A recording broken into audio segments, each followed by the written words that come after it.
rangka pembangunan pertanian yang berkelanjutan.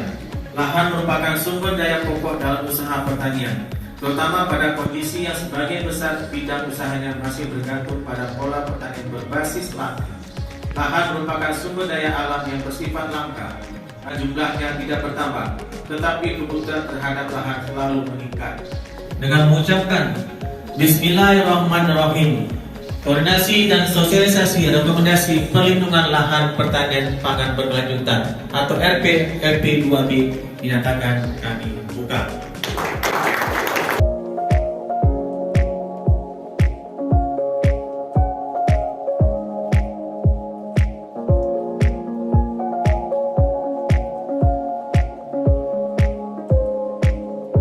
LP2B, hidup!